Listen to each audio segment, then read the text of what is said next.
Hello, good evening. You're welcome to Let's Discuss, where we talk about matters that impact on our lives, and not just on our lives, on our Christian journey. You're welcome to join in this program, which is brought to you by the Box Praise team.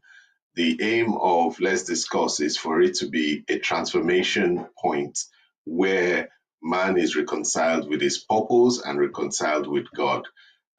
Also, it's not done in a preachy style so that we can get the best value. Let's discuss is about combining all the elements of life and bringing it together, obviously with scriptural basis. We try not to be preachy, but at times it does happen where the topic gets quite exciting and we sort of go to church on the topic. But all in all, you're welcome to your father's house. You're welcome to this discussion, and let us start. And for those who have been following us and joining us all these weeks and months, we want to really appreciate you. Thank you so much for everything you're doing. Thank you for your encouragement, support, offline, online. It means a lot. Your prayers, words of encouragement, and essentially, feedback is helping us to improve and hopefully deliver more value to yourself. So, welcome all. For those of you joining for first time, feel free to share, like, and more importantly, participate. We don't aim to have or profess that we have all the answers. Let's discuss is more of a discussion forum whereby we can all talk and chat and get not just one side of the matter, but all sides of the matter. With that, I think we can make a start on the topic. The topic for today is the clock is not working. The introduction to this topic, on the surface, it might look quite negative. It might look like, why are we talking about this? What's the clock? Why is it not working? How does that relate to me? How does that relate to my Christian journey? How does that relate to my journey on earth?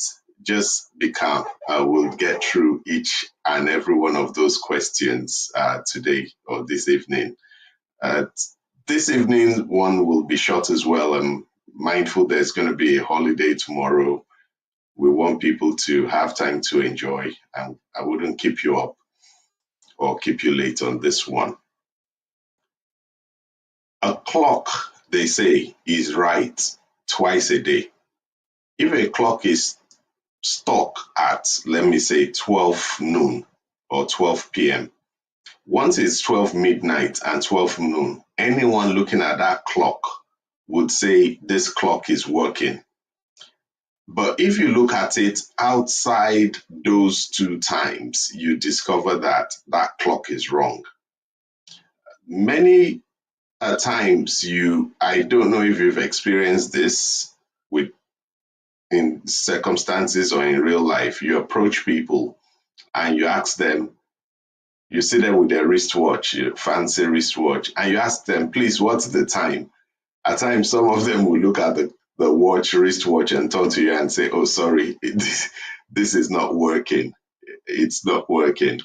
And I've been known as well to wear wristwatches where I don't even bother setting the time because I don't wear those wristwatches often.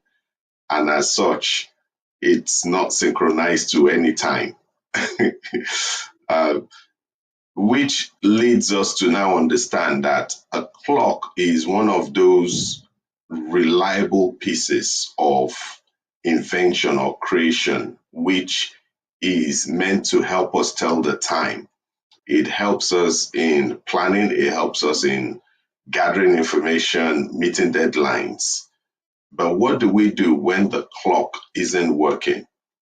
That's the topic we'll be talking about today. And first, I just want us to take a step back because today's topic might be a bit rough because looking at the mirror, I'm looking at myself as well. It's something for each of us to learn from. I think there's some takeaways for each and every one of us. Let's now consider the clock. I wouldn't over engineer this. Let's look at the clock. What's a clock, or some people say wristwatch? What's a clock? When you wear a clock, it's supposed to tell you the time. But let us now take that image of the clock and apply it to our minds or our beliefs about particular situations. At times, we become fixated and rigid about a particular position because we've been right once or twice about that matter or that approach in the past. A lot of the times, we spend so much energy, focus, going about things the wrong way, not because there's any science behind it, not because we have any information to show that the way we're looking at it is the correct thing, but because it's somehow worked for us in the past. And as a result, we now stick to that position. I had a conversation with someone recently whereby we were talking about a lot of things. And he then asked me, why did I take a particular position? And I told him, no, it's a no brainer. This is why. And he told me, have you tested your assumption? Are you sure this applies to everybody or every situation you've been in or every scenario? And that made me pause and think, actually, it's worked in the past, but because it's worked, I've adopted it as a life principle. So that's point number one. And we'll be talking about 3 points under the clock is not working. Point number one is that irrespective of what has worked for you in the past, there is that position we should take as Christians of testing it to be sure it works or not.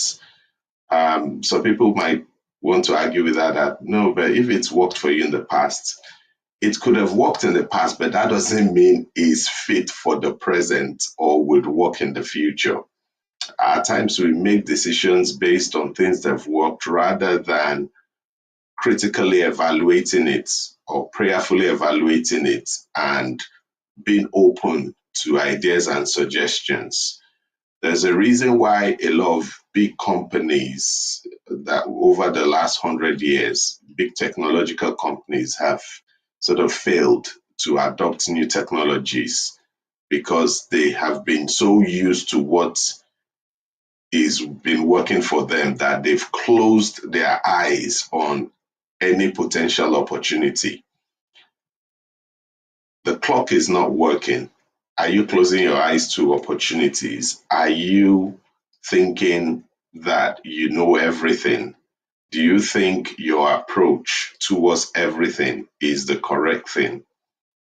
The clock may work twice in a day, but the rest of the day it could be wrong. Let us begin to examine and consider some of the decisions we've made, some of the stances that we have adopted because we have believed so much in what has worked in the past. The second point I want to talk about, and I'll open up for contributions after this as well as to get people's thoughts and opinion, is the power of feedback. And I say this with great care. A very wise man once said, the people who ask for feedback are least likely to take feedback. We don't want to fall into that category. I've seen a lot of people say, oh, me, I like to get views. I like to get feedback. I like to get opinion. I like to listen to people. When you now explore how that feedback is used, if the feedback you give them isn't aligned to what they like, they tend to ask other people for feedback until they get feedback which aligns with what they wanted in the first place. Uh, we should be able to listen to feedback. At times, the clock might be broken and you don't know, you're going around. But when you ask someone, what's your time? And person 3, you look at yours, it's still showing 12. You ask 2, 3 other people, and you now discover that, wow, okay, um, this my clock is actually wrong. Feedback is so important. It's essential. We need to be getting feedback. Get feedback. You wouldn't like all the feedback, but feedback is not meant for you to like it. We need to be able to get honest feedback.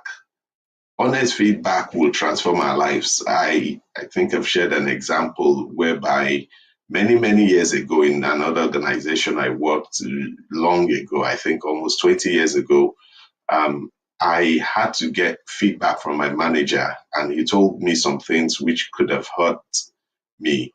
And some of the things he said, which were things that he himself was guilty of.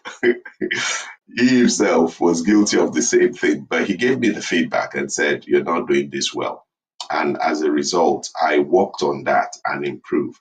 And ever since, it's helped me in life. When we are getting feedback, let's focus on the feedback itself and not on the person providing the feedback. Because once you focus on the person providing the feedback, there is a risk that you wouldn't adopt the feedback. You would question the feedback, the quality of it. Accept the feedback, review it, see whether it's correct, and check whether the clock is working, because your clock may not be working or the battery may be weak and giving you inaccurate times. But by getting feedback, it gives you a good opportunity to reset for success, reset for progress. There many people have lost lots of opportunities because of not receiving feedback on what would advance them to the next level, on what would make things better. A lot of people just go through life believing their way is the only way. We need to drop back from that group of people. We need to begin to get feedback. Jesus himself kept asking the disciples, "Who do men say I am?" He kept asking them questions about the people. He was getting feedback. He was also praying to God, talking to God, getting feedback on that basis. We need to be getting feedback. And when you get it, don't ask for feedback and now attack the person who gave you feedback. Don't don't ask feedback and now hold it against the person. All feedback, good or bad, accept it and wait. Are there things you need to change? Because some feedback that would dramatically affect our lives and change us will not be pleasant to listen to, but we need to be open because our lives and destiny depend on the feedback we get. I would open up for a few contributions as well as to when life is not working, when things are not moving fine, there's a need to say boldly that the clock isn't working. How do I fix it? Do I put in new batteries or do I buy a new clock? Do I buy a new philosophy? Do I change something that is not working in my philosophy? Or do I begin to approach things in a different way? I would like to get a few thoughts from us as to what our thoughts are on this topic, around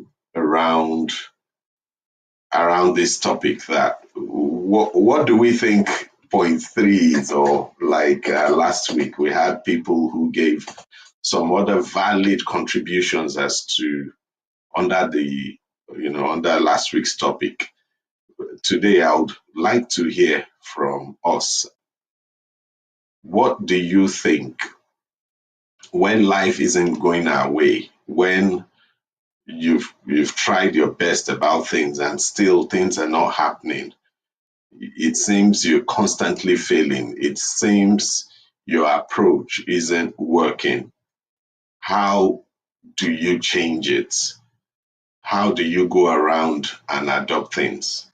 Whilst we're waiting for the comments, I want to share a Bible story with us. I have a real life story as well. If we have time towards the end of today, I'll share that as well.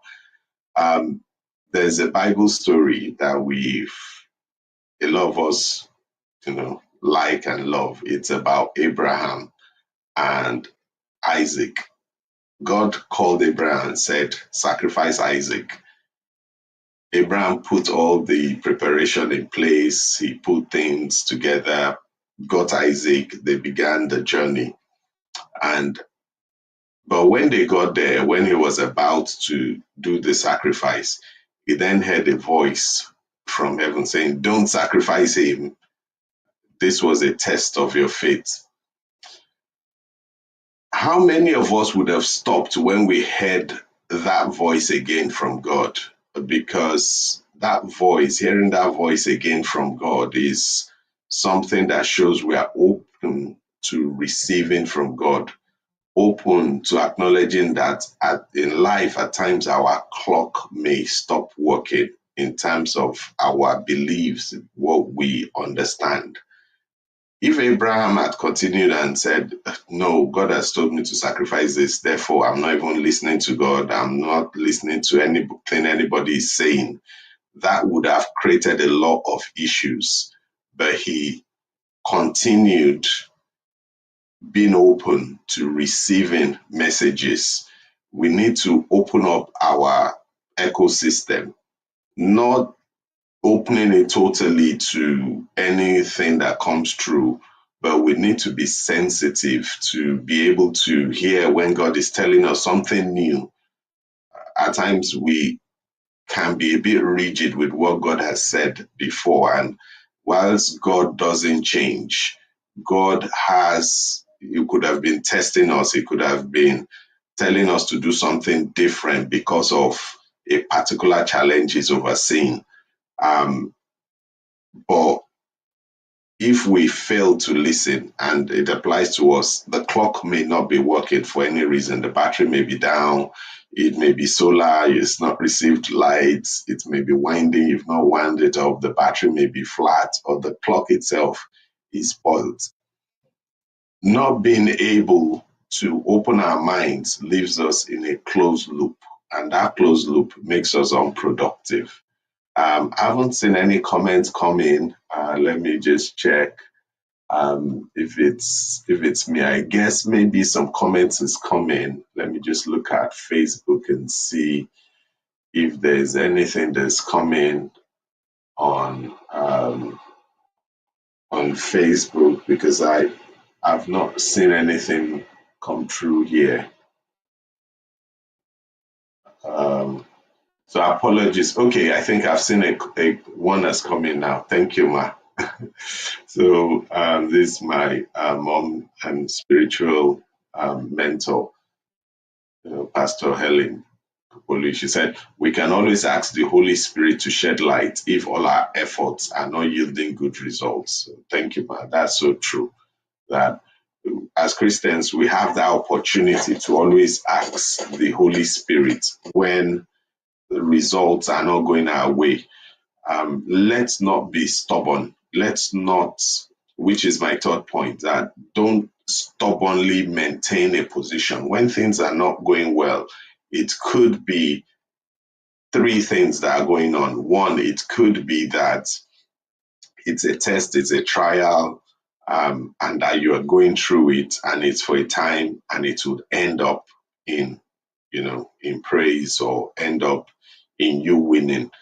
The second thing it could be an attack by forces of darkness, by the evil ones, by evil people. I believe that's possible. It could be even things around hereditary foundation. That's the second thing that could be going on at the. And the third one, which we most times we don't focus on, is we could just be doing things wrong ourselves. We could be sincerely making mistakes. We could be sincerely getting it wrong or insincerely getting it wrong. We could want to define life, that life has to operate on our own terms, rather than being able to understand, the times, understand the times, the signs of the times, understands when God's doing a new thing, understand when we need to develop, when we need to advance. Um, so those are the things we need to consider, that let us not just close down ourselves or close down our minds. Some people always believe it has to be this way. No. There's so many scriptures, but I say I won't be churchy. They said, we shouldn't withhold our hands from sowing seed, because whether it's this way or that way, nobody knows how God will bless one. You could be saying God will do a particular miracle in a certain way, but God is ready to do it in another way. Um, okay, thank you, Ma. So there's another comment here. So she said feedback can be good, but people can use it for destructive criticism. This is a very good point. Um, to be honest, I think, and this is my own opinion, I think 90% of feedback usually is being used by people as a destructive criticism. It's being used to bring down people. It's being used to make people feel bad about themselves. Um, because of time, we won't be able to go into how do we begin to give good feedback? Because I've been caught in this trap as well. When you want to give feedback, at times, we're not giving feedback, we're criticizing. Crit- Criticizing someone, at times, it's not feedback. Feedback, the way people define feedback, or the standard approach for feedback, is they call it the feedback sandwich. That is, you start with something positive the person has said, then you put in that thing the person needs to improve, in your opinion, and you then close off. So you'd have the good thing about the person, the thing they need to do, then the third thing would be another nice thing about the person, but emphasizing the point. So let's say someone you trusted to maybe organize chairs didn't organize it.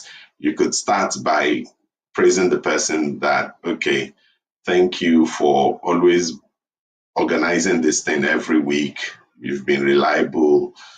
I noticed on Sunday you didn't organize the chairs, and that led to a lot of, embarrassment, people having to run helter skelter, um, which wasn't really nice. Then you close by saying, but you know that the person as well would have his reasons for not doing that. But if there's any reason or challenges, the person needs to let you know on time, because if the person keeps on disappointing, people would have a low, confidence in what they do, whereas they try to do their best. But communication is key. So we can see that way, that is a feedback. But criticism is, you didn't do this thing well last week. Everybody is saying this thing. Please let us be organized. Oh, please let us learn to communicate. Oh, that is criticism. And at times, like she said, it could be destructive, because you've brought down people's morals, you've brought down their personality. And criticism is easy to give because it's tied to emotions. When you give the criticism, it makes you feel better that you've let off the steam on the other person. But when the other person receives it, it may actually change them or batter some of the confidence, self-confidence they have. God will help us. We need to acknowledge when things are not working, but we don't need to sit down there. We don't need to continue to live in a state that we are not happy with. It could be a test from God, a trial. It could be an attack from the enemy. It could be us not doing it well. And the only way we would know is by checking, why is the clock not working? Like she said, feedback from the Holy Spirit, getting feedback from people, even though we know some of the feedback might not be pleasant, but still get some of it and begin to adopt, begin to change, so that by the end of, you'll be able to formulate and understand why the clock is not working. Just want to encourage us all that let us begin to reflect this week. There's a holiday tomorrow. Let's relax and think a bit about the things we're doing and how we can do things better. Do you need to call for help? Do you need to ask for advice? Do you need to reach out? Do you need to begin to unplug a bit more? Do you need to plug in a bit more? Do you need to be more aggressive? Do you need to be less aggressive? Do you need to be more friendly? Do you need to be less friendly? We need to consider where the clock is not working and what to do to fix it. It's not okay just saying the clock is not working and give up. How do you fix it? And that's the most important step. So thank you, everyone. Any contributions, feedback, please let us know. Any other suggestions, any advice, let us know. And if you have other thoughts on this topic, but feel you don't want to share it openly since it's social media, reach out to us privately and God will bless you all. So thank you, everyone. Next week, we'll be having another interesting topic. I would advise that be around for that topic. I don't want to tell you what's going to happen around that topic. And as we're preparing for next week, prayerfully, let's prepare as well. There's going to be another talk on procrastination. There are so many things now that is being uncovered to the person coming to talk to us about procrastination, that when she shared some of it with me, I was like, oh gosh, this is just too much. This is too powerful. So let's stay tuned. It's not next week, but let's stay tuned and God will bless us all. If the clock is not working, God can fix all clocks. Let us not feel the physical is more important than the spiritual. Let us tune into God. Let's tune into not what we think of ourselves, but what God thinks of us. Not what we believe of ourselves, but what God believes of us. And if He has said He's made us the head and not the tail, it's time for us to fix those little things on our way and move forward towards what God says. So thank you, everyone. Have a great week ahead. And remember, your light needs to shine. Your clock will work in Jesus' name. Have a great week, everyone. Love you all. Bye.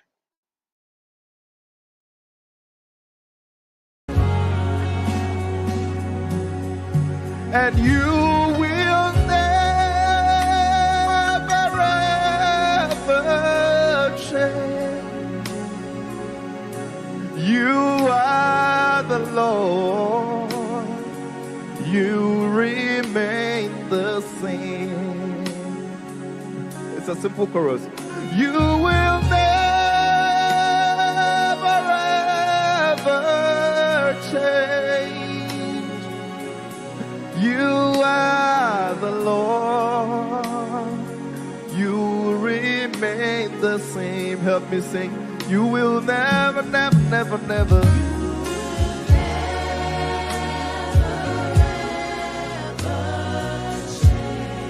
You are the Lord. Let your name be glorified. Oh, you will never, never, never, never, never.